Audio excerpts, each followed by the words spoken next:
के पिस्टल चला के दिले लगा ले मधुबनी वाला से खर्चा उठे तो के पिस्टल चला के रखे से गोरी राजधानी हिला के रखे से गोरी राजधानी हिला के बोल तो उन छौड़ा के कोनो जिला के दिले लगा ले मधुबनी वाला से खर्चा उठे तो के पिस्टल चला के पिस्टल चला के खर्चा उठे तो के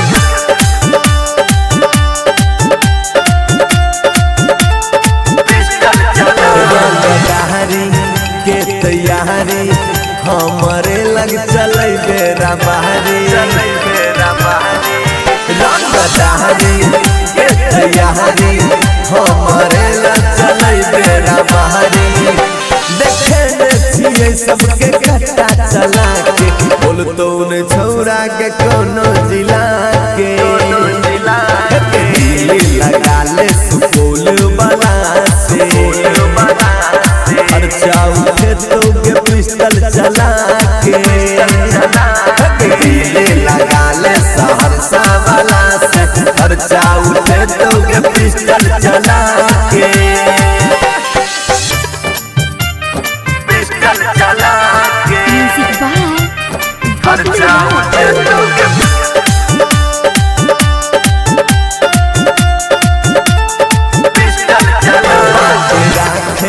हमरा साथ के कर हिम्मत जे तोरा पता के बात राखे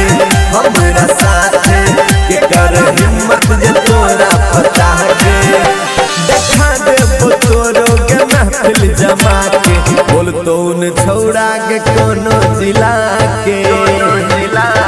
दिले लगा ले दरभंगा वाला से खर्चा उठे तो गे राइफल चला के दिले लगा ले खगड़िया वाला से खर्चा उठे तो गे पिस्टल चला के।